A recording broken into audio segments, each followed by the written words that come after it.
Күндеми маалыматтык программасынан толукталган кечки чыгарылыш менен таанышып алыңыздар. Студияда Кундуз Кенжебаева, саламатсыздарбы? Алгач берүүдөн кыскача анонс.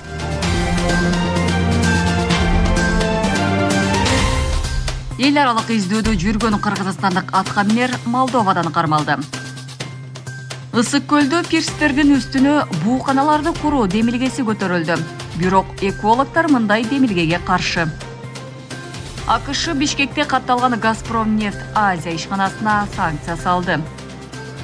2024 жылы Жалал Абад шаарындагы 240 үй-бүлө балдар үчүн жөлөк пулдан баш тартты. Алар социалдык келишим менен жеке ишкердикте башташты.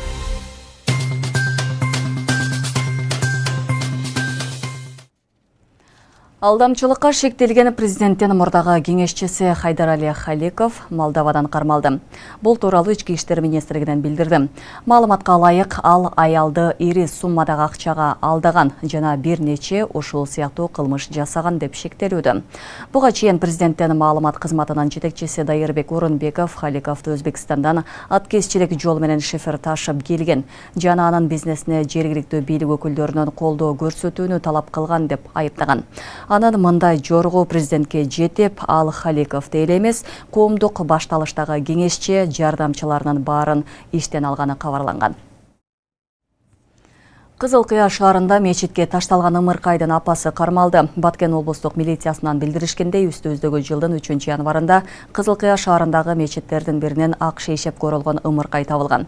Бул факт Кызылкыя шаардык милициясынын маалыматтардын электрондук журналына катталып, милиция кызматкерлери тарабынан ыкчам иликтөө иш-чаралары башталган. Анын натыйжасында күн мурун 10 январда Кадамжай районунун Орозбеков айыл аймагынын 16 жаштагы тургуну ымыркайдын апасы экени аныкталып кармалды. Учурда тергөө иштери уланууда. АКШ Бишкекте катталган Газпромнефть Азия ишканасына санкция салды. АКШнын каржы министрлигинин чет элдик активдерди көзөмөлдөө башкармалыгы Бишкекте катталган Газпромнефть Азия жана Мунай Мырза компанияларына санкция салды. Эки ишкана тең Бишкектен 8-Кичи районунда бир даректе катталган. Санкцияга Орусиянын Газпромнефть жана Сургутнефтегаз компанияларынын 20га жакын туунду ишканалары эленди. Газпромнефть Азияны Кыргызстандын мурдагы финансы министри Болот Абелдаев 2006 жылдан бери жетектейт. Ал андан тышкары Газпром Кыргызстан ишканасында башкарат. Кыргыз газ ишканасы Орусиянын Газпром компаниясына 2014 жылы символикалуу турдө $1 сатылып, Газпром Кыргызстан деп аталып калган. Кыргыз өкмөтү муну Бишкектеги жаңы конуштарга жана башка айылдарга газ жеткирүү, оштуу көгүлтүр отун менен өзгөлтүксүз камсыз кылуу, өлкөнүн газ системасын жаңылуу өңдөө маселелерди чечүү максаты менен түшүндүргөн. Осо KG сайтында Мунай Мырза ишканасынын жетекчиси катары Абдукаримова Айнура Алайчиевна көрсөтүлгөн.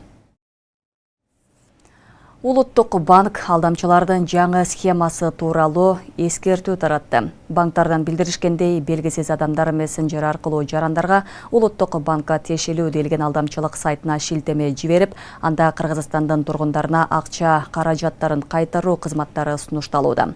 Улуттук банк мессенджерлер аркылуу жарандарга мындай билдирүүлөрдү жөнөтпөйт жана акчаны кайтаруу кызматтарын көрсөтпөй турганын расмий түрдө билдиребиз. Мындан тышкары Улуттук банк жеке жактарды тейлебейт, жарандарга эсеп ачпайт жана калк менен накталай эсептешүүлөрдү жүргүзбөйт. Эч убакта алдамчыларга ишенбеңиз жана бейтааныш жактарга акчаңызды которбоңуз деп айтылат маалыматта. Белгиленгендей, эгер сиз кандайдыр бир алдамчылык иштерге кабылсаңыз, бул тууралуу дароо банкка билдирип, картаны же эсепти жабууну суранып, андан соң тез арада укук коргоо органдарына арыз менен кайрылыңыз. Мамлекеттик мекемелердеги коррупциялык көрүнүштөрдүн алдын алуу боюнча Чүй облусунун мамлекеттик органдарынын жетекчилеринин катышуусунда кеңешме өткөрүлдү. УКМКнын демилгеси менен министрлер кабинетинин төрагасынын орун басары, Кыргыз Республикасынын УКМКнын төрагасы Камчыбек Ташиевдин тапшырмасынын алкагында Кыргыз Республикасынын президентинин Чүй облусундагы ыйгарым укуктуу өкүлчүлүгүндө облустун мамлекеттик органдарынын жана профилдик ведомстволорунун жетекчилеринин, райондук мамлекеттик администрациялардын жана шаарлардын мэрияларынын, Муниципалдык органдардын ошондой эле билим берүү жана саламаттык сактоо чөйрөсүндөгү мекемелердин жетекчилеринин катышуусу менен Чүй облусунун укук коргоо органдарынын координациялык кеңешмеси өткөрүлдү. Аталган жыйынга 300 адам катышты. Жыйындын жыйынтыгында коррупциялык укук бузуулардын алдын алууну туруктуу негизде камсыз кылуу үчүн коррупцияга каршы күрөшүү чөйрөсүндөгү мыйзамдарга киргизилген өзгөртүүлөр, ошондой эле жергиликтүү өз алдынча башкаруу органдарына жана муниципалдык кызматкерлерге маалымдоо максатында ушундай эле жыйындарды Чүй облусунун райондорунда жана шаарларында өткөрүү боюнча протоколдук чечим кабыл алынды. Мамлекеттик курулуш агенттиги Ысык көлдө пирстердин үстүнө буу каналарды салууга уруксат берүү демилгесин сунуштады. Токтомдун тиешелүү долбоору коомдук талкууга жарыяланган. Муну менен көл жээгиндеги эс алуучуларга түзүлгөн шарттарды жакшыртууга жана мамлекеттик бюджеттен көбөйүшүнө мүмкүн болоору айтылган. Дегени менен мындай сунушту экологдор колдобойт. Орто Азиянын бермети деп саналган Ысык көлдөгү суусунун жер кыртышынын абасынын булганышына чоң коркунуч жаралуусу мүмкүн дешет адистер. Ысык көлдө пирстердин үстүнө буу каналарды куруу сунушу берилди. Демилге мамлекеттик курулуш агенттиги тарабынан коомдук талкууга коюлду. Документте көрсөтүлгөндөй Ысык көлдүн жээгинде инфраструктураны өнүктүрүү, тейлөө сапатын жакшыртуу менен гана эмес, бул региондун экономикалык өсүшү үчүн да маанилүү экени жазылган. Андан сырткары мындай жаңы объекттерди куруу аркылуу республикалык жана жергиликтүү бюджетке салык да көп түшөөрү белгиленген. Туристтердин көпчүлүгү убактысын жээктеги аймактарда, тактап айтканда парк, пляждык аймактарда өткөрүүнү каалашарын эске алуу менен аймактын жагымдуулугун андан ары жогорулатуу үчүн курорттук рекреациялык инфраструктураны өнүктүрүү зарыл. Мындай өнүгүүнүн маанилүү элементтери пристер, пристик мончо комплекстери, бар текчелерин жана коомдук дааратканалар сыяктуу объектилерди түзүү жана жабдоо. Деген менен экологдор мындай демилгеге макул эмес. Бул сунуш кайсы бир деңгээлде жакшы шарттарды түзүүнү көздөгөнү менен тескерисинче айрым туристтерди жоготуп алуу тобокелдиги бар дешет. Анткени биздин өлкөгө көбүнесе табигый жаратылышты сүйгөн туристтер келет. Ал эми көл жээгиндеги ар кандай курулуштар көлдүн табигый сапатына терс таасирин тийгизип эле, тим болбостон суунун булгануусуна алып келүү коркунучу жогорулайт. Биз эске алыш керек, биз Ысык көл чыныгы бермет, бул көл. Анан экосистемасы туюк, жабык көл. Суу кирет, бирок чыкпайт. Демек, биз канчалык сууну кирдетсек, көл өзүн өзү тазалоо деңгээли чектелген. Терең, тунук, таза көл, бирок мындай көлдөр биз билебиз, баягы улам агып чыгып кетип турган деңиздерге, океандарга караганда алда канча аялуу. Бул абдан чоң коркунучту туудурат. Ошондуктан мен кайрылат элем адис катары. Биз бул уникалдуу, абдан аялуу экосистемабыз бар экенин эсизден чыгарбасак, бул көл экосистемасы. Жабык, туюк көл болуп эсептелинет.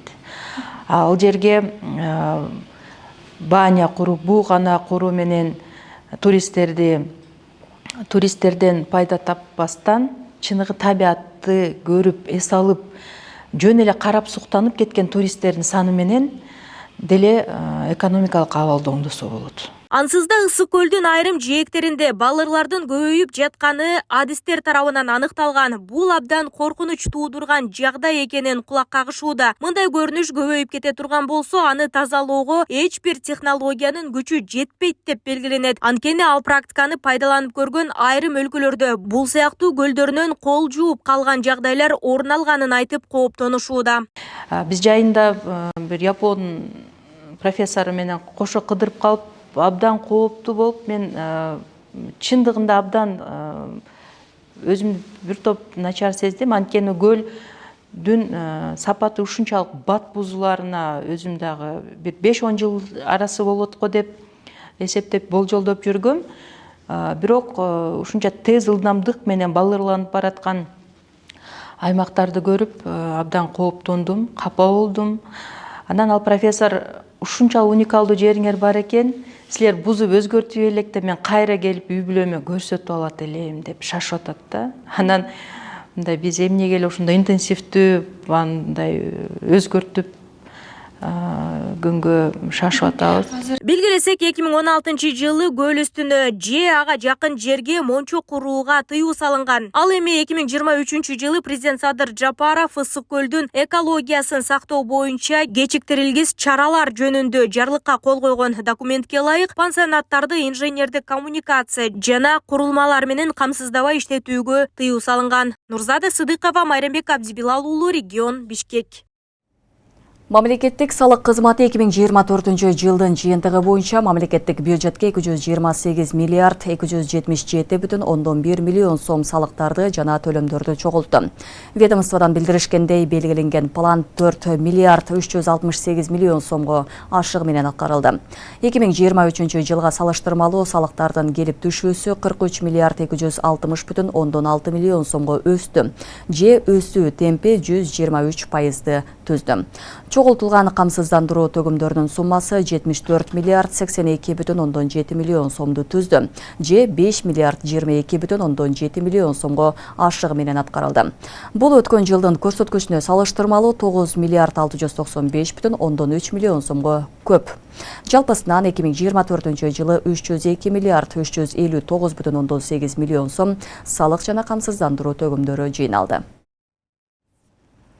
Эгерде жаран ипотеканын акчасын 3 ай бою төлөбөсө, аны менен түзүлгөн келишим жокко чыгарылат. Бул тууралуу мамлекеттик ипотекалык компаниянын төрагасынын орун басары Нурадил Баясов 10 январда Бишкекте өткөн брифинг учурунда айтты. Баясовдун айтымында кардар төлөмдү өткөрүп жиберсе, ага чейин төлөгөн каражаты да кайтарылбайт. Буга улай эле турак жайды кеңейтүүгө мүмкүнчүлүк бар. Бир бөлмөлүү батирди 2 бөлмөлүүгө, экини 3 бөлмөлүү батирге алмаштырса болот. Мамлекеттик ипотекалык компаниянын ички жоосу боюнча ипотекага үй алган адам каражатты 3 ай төлөбөсө, келишим жокко чыгарылып, батир мамлекетке алынат. Бул тууралуу компаниянын төрагасынын орун басары Нурадил Баясов 10 январда Бишкекте өткөн брифинг учурунда айтты. Акчаны эмне себептен төлөй албай калганын, ага эмне таасир эткенин териштирип, 90 күндүн ичинде кардар менен иш алып барабыз. Анын жыйынтыгы боюнча чечим кабыл алынат. Кардар төлөмдү өткөрүп жиберсе, ага чейин төлөгөн каражаты да кайтарылбайт. Бул маалымат айрым жарандардын наразы пикирин жараткан. Анткени муктаж жаран мамлекеттик ипотекадан батир алып, анын жарымын төлөгөндөн кийин батир алган адам ооруп же каза болуп калышы мүмкүн. Жыйынтыгында анын үй бүлөсү үйдөн да, акчадан да жок калат. Мындан улам төлөй албай калган жарандын шартын толугу менен иликтеп чыгып, чечим чыгарылышы керек дегендер да бар. Жаш үй бүлөлөргө, жаш элемет адамдарга, көп балалуу үй бүлөлөргө бирдей эле сразу үй салып, же участка алып турак жай кыла албаган немесинен мамлекеттик тараптан колдоо көрсөтүлүп, ошолорго бөлүп төлөө бир ыкмасы менен үй жайлуу кылалы деген бул мамлекеттик саясат. Ал 3 айда төлөй албай калганда эмне үчүн төлөй албай калат? Аны комиссия текшериш керек. Балким кредит төлөп аткан жаран ооруп калгандар, балким ал бир авария болуп, кырсыкка учурап, дүйнөдөн кайтып кеткендер. Анан кийин анысы төлөй албай калса эле, анан беркисин алып коелу деген андай болбойт. Ал турак жайга төлөй албай калса, канча төлөсө, кайра өкмөт бериш керек. Жерден болуп участка алып, ошо турак жайын эптеп тикелеп алыш керек. Анын ордуна келген адамдар жеңилдик берилбейт да. Буга мынча төлөнүп калган сен төлөдү. Анын ордуна келген адамдар ушу нөлдөн баштап жаңы келишим түзүп. Кыргызстанда жарандарды турак жай менен камсыздоо иштери активдүү жүргүзүлүүдө. Мамлекеттик ипотекалык компаниянын төрагасынын орун басарынын айтымында, менин үйүм программасынын алкагында жаран бир бөлмөлүү батирин үстүнө акча кошуп, 2 же андан көп бөлмөлүү батирге алмаштыра алат. Менин үйүм программасына катышып, турак жайды кеңейтүүгө мүмкүнчүлүк бар. Бир бөлмөлүү батирди 2 бөлмөлүүгө, экини 3 бөлмөлүү батирге алмаштырса болот. Бул жарандын финансылык мүмкүнчүлүгүнө жана балдарынын санына жараша жасалат. Келечекте МИК боюнча эмес, өз турак жайы бар жарандарда кеңейтүү мүмкүнчүлүгүнө ээ болушат. Мамлекеттик ипотекалык насыя берүүдө жарандардын кирешеси каралат. Ал эми мамлекеттик ипотеканы кимдер ала албайт? Жашы 19-га жетпесе, соңку 3 жыл ичинде кыймылсыз мүлк боюнча келишимдер түзүлсө, жаран чет өлкөгө көчүп кетсе, үйү бар болсо, жаран үйлөнүп же турмушка чыкканда жубайынын үйү болсо, туруктуу кирешеси болбосо, батир берүү учурунда жаран иштен чыгып 12 айдын ичинде туруктуу киреше көрбөсө. Мамлекеттик ипотекалык компаниянын сайтында социалдык ипотека, арзан ипотека, жеңилдетилген ипотека багыты боюнча деген 3 категория бөлүнүп, кезекке тургандардын тизмесин көрсө болот. Жалпы 40 миңден ашык адам батирге кезекте турат. 2024 жылдын башында Менин үйүм 2021-2026 программасынын негизинде жарандарды социалдык турак жай менен камсыздоого багытталган жарлыкка кол коюлган. Аны чечмелеп Facebook'ка пост жазган мамлекет башчы. Мамлекеттик ипотекалык компания жалпы 40 райондо 32 шаарда жана 7 облустун борборунда көп кабаттуу үйлөрдү кура баштаарын билдирген. Айбек Исабеков, Самирбек Тойчубаев, Регион. Былтыр Кыргызстанда 72.842 жаран пенсияга чыкты. Бул тууралуу социалдык фонддон билдиришти. Анын ичинен 9.784 киши декабрда пенсияга чыккан. Ошондой эле эмгек стажы, маянасы, окуусу жана майыптыгы боюнча кошумча берилген документтерге ылайык 2713 пенсионердин пенсиялары кайрадан эсептелинди. Өткөн 2024 жылы Жалал-Абад шаарындагы 240 үй бүлө социалдык келишимдин негизинде 100 000 сомдон алышкан. Алар жөлөк пул алуудан баш тартып, жеке ишкерликти баштаган. Мамлекеттен жардам алгандардын көбү соода-саттык, тигүүчүлүк, мал чарба багытын тандап, кирешеси мурдагыга салыштырмалуу көбөйгөн. Социалдык келишим түзгөндөрдү шаардык эмгек, социалдык камсыздоо жана миграция башкармалыгы ай сайын текшерип мониторинг жүргүзгөн. Жеринен кесиптешим Акылай Карабаева кабар алып кайткан. Пособиядан 2 есе пайда көрөм. 4800 пособия алат элем. Ушундай төшөктөрдү тигип 100 000 сомдук социалдык келишим Айжана Сексенбаеванын жеке ишине жол ачты. Ал бир эле учурда 3 багыттагы ишти баштай алды. Тактап айтканда, чакан кийим дүкөнүн түптөп ошол эле жерде жууркан төшөктөрдү тигип сатыкка чыгарат. Андан сырткары кийимдерди кыскартуу, оңдоо сыяктуу тигүүчүлүккө байланыштуу кызмат көрсөтөт. Анан ошо 100 000 алдык, машиналарды алып келдик. Бул жерде арендага алып, ана хозяинден суранып, бир ай коюп берип туруңуз, кийинки айдан биз беребиз. Башкаларга 15 000 берген, мага уже 10 000 берген. Шүгүр ошол аренданы убагында берип атам. Анан Карска деп эле барып, айырдан берден кылып, товарларды алып келип коюп, оборот кылышым керек деп тытынып, түнү менен заказ алып тигип, ошентип барып, азыр уже 6-7 айга кетип атам. Пособиядан 2 есе пайда көрөм. 33 жаштагы каарманыбыз 6 баланын энеси. Мындан улам Айжананын иштегенге мүмкүнчүлүгү болбой, жөлөк пулду күтүп жашоого аргасыз болушкан. Азыр эми каарманыбыз иш менен чектелбей, тигүүчүлүккө кызыккандарды окутуу менен алектене баштады. Колумда өнөрүм бар эле, бирок балдарым менен иштегенге мүмкүнчүлүгүм жок. Бирок ушул шартта дагы жарым жанмын. Эми ден соолугума байланыштуу ушинтип 2 жолу инсульт алып жатып калып, бирок иштешим керек. Жолдошум дагы жарым жан. Экөөбүз 2 жарымдан бир бүтүнбүз. Ал ушул азыр мен төшөк чыгарып аткан цехте аппарат иштетет, пахта аттырып. Ден соолугу ошого гана жетет да иштегенге. Себеби ал да иштей албайт эле, экөөбүз тең иштебейт элек.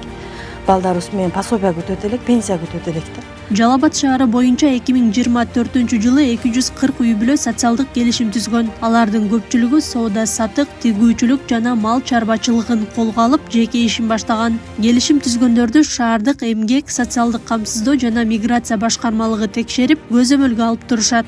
пособия 4800 караганда жакшы. 4800 караганда бул жерде киреше 2 есе 3 есе болуп атат да. Шайыргүл Парманова социалдык келишимдин арты менен идиш аяктарды сатыкка чыгарган. 4 балалуу эне чакан дүкөн ачып, кыска убакытта кардарларын топтой алды. Октябрь айынан баштап баштаганбыз. Киреше таза киреше расходтордон сырткары бир 15 000, 18 000 болуп атат. 4 балама 4800 пособия алат элем. Бул ишкерликте тажрыйбам жок эле, мен жаңыдан баштадым. Мамлекеттен көмөк алгандардын бири Муслимбек Якубов Жалал-Абад шаарында телефон жана ага керектүү аксессуарларды сатып жатат. 3 баласына жөлөк пул алгандан көрө жеке ишкердигинен көбүрөөк каражат таба баштаган. Негизи бул ишти баштаганыңыздан иштен кирешеңиз ва пособия караганда жакшы болуп калды ооба. Балдар мектепке, садикке кеңири жетип калды да. Ооба, акча топтосом эле ушу баштайм деп жүрдүм эле. Анан бияктан келип калып, ошо мамлекет жагынан ушул баштап алдык да. Боштун телефондорду алып сатып аласың дейт. Аксессуар эле эмес да, менде ошо кошумча жумуш ошолор бар. 2024 жылы Жалал Абад шаары боюнча социалдык келишим түзгөндөрдүн баары ишин улантып жатышат. Ал эми бир үй бүлө гана долбоорго ылайык ишмердүүлүгүн уланта албай калгандыктан каражат кайра кайтарып алынган. Мониторингтердин жыйынтыгы менен бир үй бүлө ошол максатсыз аткаргандыгы, жумушун аткаргандыгы үчүн биз анын акчасын кайтарып алдык. Себеби бул акчаны ошо туура багыт боюнча ушу долбоордун негизинде иш алып барыш керек болчу. Мониторингдин жыйынтыгы менен ошондой иш аракеттер жүрүп атат. Бүгүнкү күндө 239 үй бүлө ишкерлигин жакшы, мыкты деңгээлде иш алып барып жатышат. Жалал Абад шаардык эмгек, социалдык камсыздоо жана миграция башкармалыгы социалдык келишим түзгөн үй бүлөлөрдү 3 жыл бою көзөмөлгө алышат. Андан сырткары алардын билимин тереңдетүү жана ишмердүүлүгүн өнүктүрүү багытында көмөк көрсөтүшөт. Аклай Карабаева, Шерзат Эгембердиев, Регион. Мариф фондуна окутуунун баасы өзгөртүлбөй турганы айтылды. 11 январда Чыңгыз Айтматов атындагы Бишкек лицейинде Түркиянын Мариф фондунун өкүлдөрү окуучулардын ата-энелери менен жолугушту. Алар сапат билим берүү мекемелеринде иш мурдагыдай эле улана берерин, билим берүүнүн сапаты дагы жакшыртууга аракет кылышаарын айтып, бул жолку жолугушуу ата-энелери менен таанышуу үчүн уюштурулганын билдиришти. Андан тышкары сапат билим берүү мекемесинин лицейлеринин, мектептеринин аталыштары, билим берүү системасы да өзгөртүлбөй турганы жана контрактта ошол бойдон калары айтылды. Жолугушууга Чыңгыз Айтматов атындагы Бишкек лицейинде эле эмес, сапаттын башка билим берүү мекемелеринде да окуган балдардын ата-энелери катышты. Алар мындай жолугушуу билим берүү жана илим министрлигинин өкүлдөрүнүн катышуусу менен өтүшү керектигин айтып нааразы болушту. Кыргызстандагы сапат билим берүү мекемеси Түркиянын Мариф фондуна өткөнү 31 декабрда белгилүү болгон.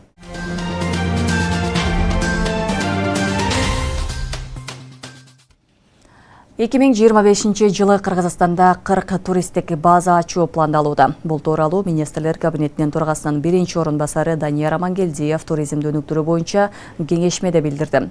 Иш чарада туристтик инфраструктураны жакшыртуу, инвестициялык шарттарды түзүү жана аны жаңы маршруттарды өнүктүрүү маселелери талкууланды.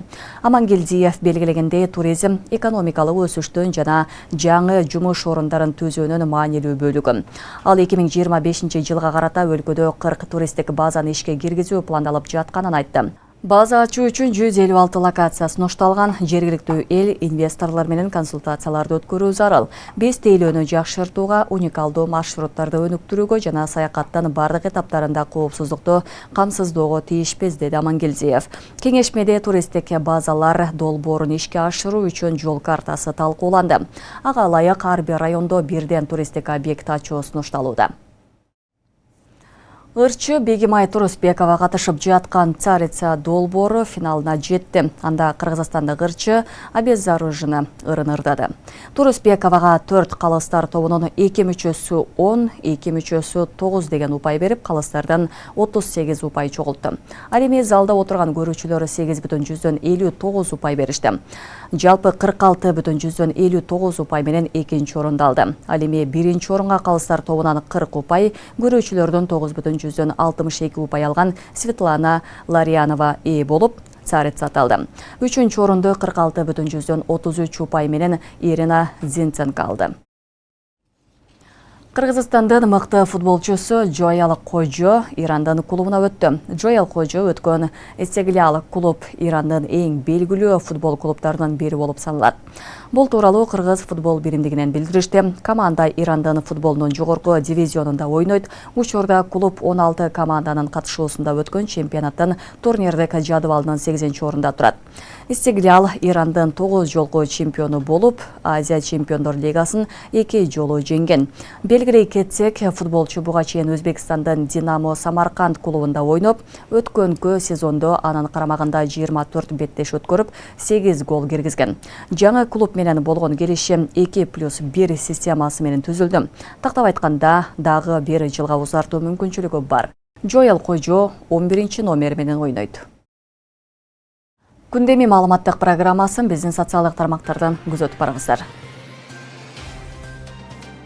Апта соңуна даярдалган күндеми маалыматтык программасы мына ушулар менен соңуна келип жетти. Түз эфирде Кундуз Кенжебаева болдум. Алдыдагы салуу күнүңүздөр көңүлдүү улансын, саламатта туруңуздар.